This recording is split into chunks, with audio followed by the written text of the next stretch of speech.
Hello mga flyers at saka sa mga kaibigan natin na nagbabalak mag-drone dyan. So, para lang din magkaroon ka ng ideya, nood lang kayo sa amin. Ito, meron tayong isang bagong pasyente. Ang problema is natanggal siya sa pagkakamount. Pwede naman siyang mostly nababalik, pero ang problema is basag yung thread lock niya para sa screw. Dahil hindi siya makikita dito. Pwede siyang i-temporary gawin, pero gagawin lang ng remedy. Pero hindi kasi yun magtatagal. So, mostly kailangan talagang palitan itong middle frame niya. So overall, okay pa naman ang unit. Yun lang talaga. So umpisa na natin.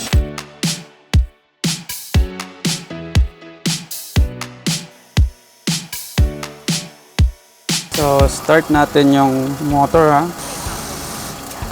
Oops. Medyo matigas ang isang propeller. Wala natin palitan to para hindi mag-vibrate. So tayo na natin. Yan. Dapat pag magkakabit kasi ng propeller, dapat loose. Di katulad nito na medyo matigas. So kapag nagpalipad kayo, nagba-vibrate po yan. Katulad nung nangyari kanina. So yan. Start po natin ulit na. Iyan. So, as you can see, hindi na siya nagba-vibrate. So make sure, dapat yung laging i-check yung propeller. Dapat loose pero mahigpit ang pagkakabit para hindi nyo ma-encounter yung pagba-vibrate during take-off. So ayan, test light na natin yung bago nating kabit na bahay. So on muna natin.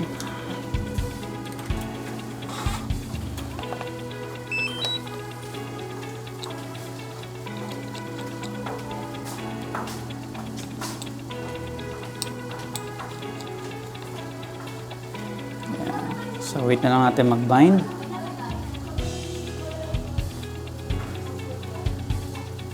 Go apply.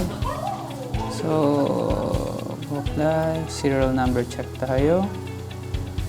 So, no error. Ayan, serial number check. Ayan. And then,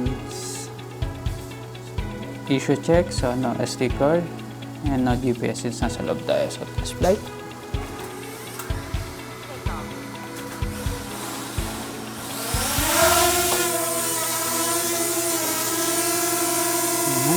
Goods na. Oh.